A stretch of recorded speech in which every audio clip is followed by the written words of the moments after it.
guys, these scammers, they're getting really, really clever. And it's to the point where usually when they call, they catch you off guard. And then next thing you know, your accounts are empty. My name is Monique Powers, and I'm a mobile esthetician with a cosmetology and manicuring license. In 2020, I closed both of my studios and moved my business into a custom-built van I named Azalea. Take a peek at my version of van life, my personal life, and my vacations in between. Welcome back to my channel, you guys. Believe it or not, this is the 100th episode since I re-engaged with my channel in the fall of 2022. And I really wanted to talk about the new updates with my channel, but I thought it was more important to do a PSA regarding a scam that I was subjected to, and I just don't want you guys to fall for the same thing. So I want to talk about 4 things. I want to talk about the scam. I want to talk about the red flags. I want to discuss why I really believe that this was an inside job. And finally, what we can do about it. Normally when I get phone calls on my business line discussing things about my personal accounts, I automatically know that this is a scam. For example, I once got a phone call that said it was from Southern California Edison. They called on my business phone, but they were talking about my residence, my electricity bill at my residence, saying that they never received my payment, which I'm thinking, what? Because my payments are automatically coming out of my account. So whenever I get those phone calls on my business line, I automatically know that it's a scam. But this particular scam came in on my personal phone talking about a personal account. So I thought it was legitimate. Let me tell you guys the scam. So this guy called and said that he was from Wells Fargo fraud department, and he wanted to know, are you Monique? Yes, I am. And he wanted to verify some charges that they had denied. And I think he said they were from 3 different places. One of them I think was Target. It might have been somewhere in Texas. I don't really remember the fine details, but he sounded legit. And I've never received a phone call from Wells Fargo before. Always messages from Chase Bank informing me of fraud. I was thinking this was legit, and I did not want to replace this card because it's my business account. It's a number I have memorized, and that was kind of going in the back of my mind, and I really wasn't used to hearing from Wells Fargo Bank as much communication as I've had with Chase Bank. You would think I would just get my money out of Chase. But the reason why I keep it there is because they are on it. They are on top of handling their fraud. So that's another story. But anyway, so he sounded legit. He told me who he was. He was telling me what this was about fraud, that they, or charges that they had denied, which normally that's what they do, right? They do deny these charges, and they communicate with the account holder what's going on. Is this you? Yes. Or if this is not you, let us know, say no. But it all sounded legit. Now let me tell you the red flags. This guy, he was blowing up my phone trying to get me to answer the phone. Now I had my personal phone downstairs, and I was upstairs doing my makeup, so I could still answer the call from my watch. And I didn't pick it up. I didn't know who it was, but normally if someone is calling on that phone, it is about personal business, or it's a friend or a family member. but I didn't recognize the number. It was like an 877 number. So the guy was blowing up my phone. So I finally picked up, and he's telling me that he's from the fraud department. Now, that was the first red flag, blowing up my phone, because normally they don't do that. Normally when I've gotten actually a fraud notification, it's been a text message or also not or, but and an email from Chase. They never have picked up the phone to call me. And when you think about it, do the banks really have, the resources to be calling people about fraud, all the fraud that's going on in the world? Do they really have the resources to be doing that? No, they don't. So that should have been a red flag for me, this person blowing up my phone. And then, me thinking back on, that's kind of weird. I normally get a text message or an email. And then also when he's telling me about these charges, I'm looking, I go on my online banking, and I don't see any of these charges on there. And I tell him, I'm like, I don't see any of these charges that you're talking about. And he was like, yeah, well, you wouldn't see them because they were declined. And normally, I don't know about you guys, whether it's fraudulent or a legitimate charge, it always shows as pending. So I should have seen those charges that he was talking about on my online banking account, and that didn't show up. So that should have been a red flag.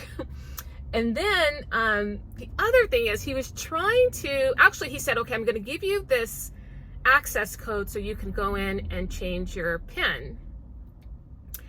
And then I'm still in the back of my mind thinking this is fraud.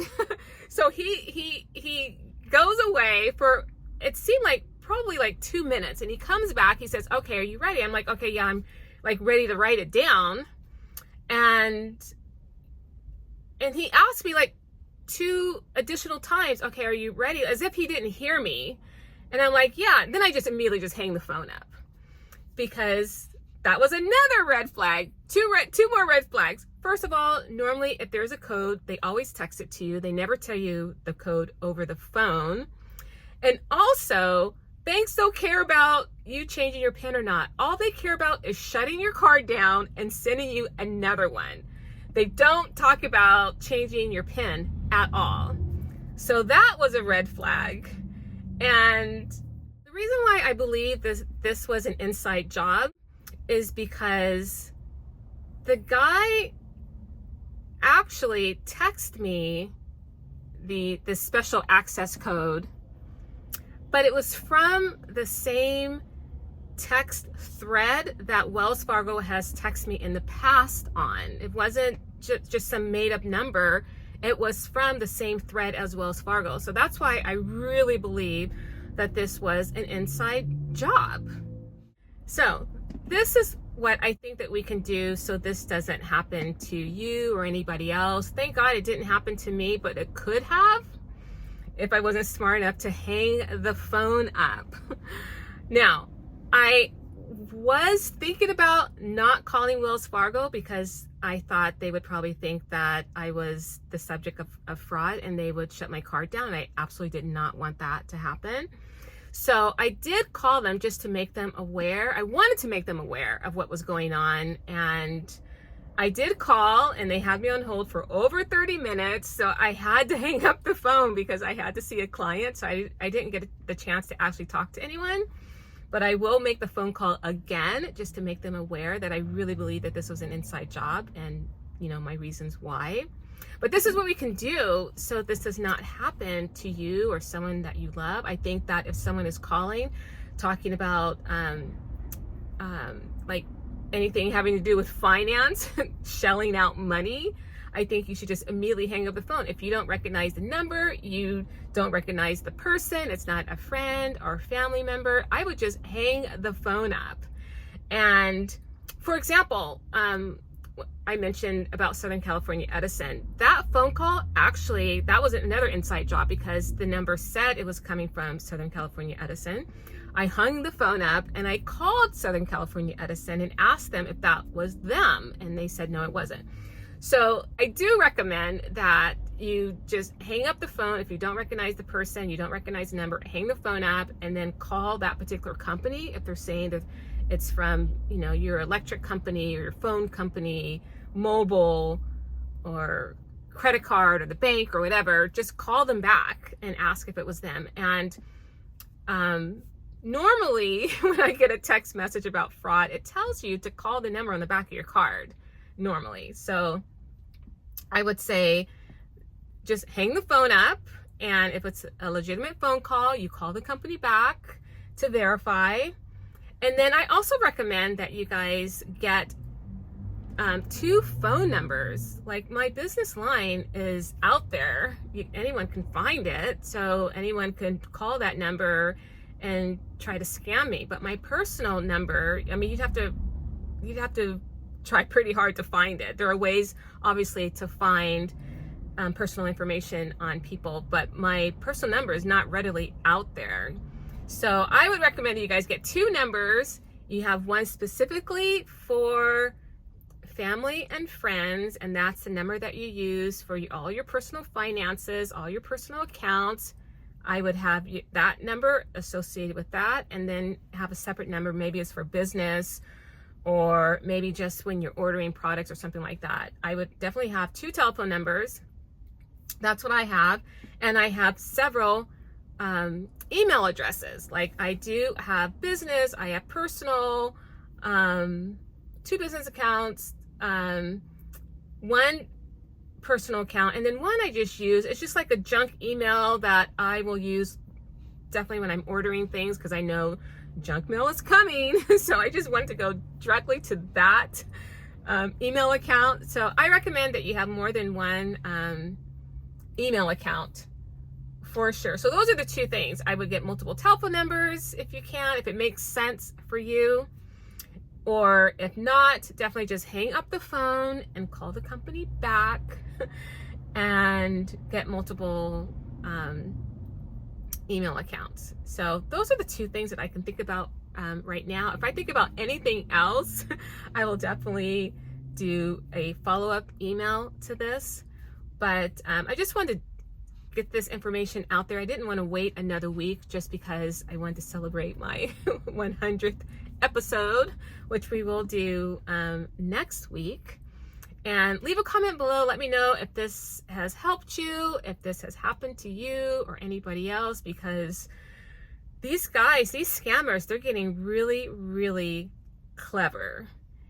And it's to the point where usually when they call, they catch you off guard, and then next thing you know, your accounts are empty.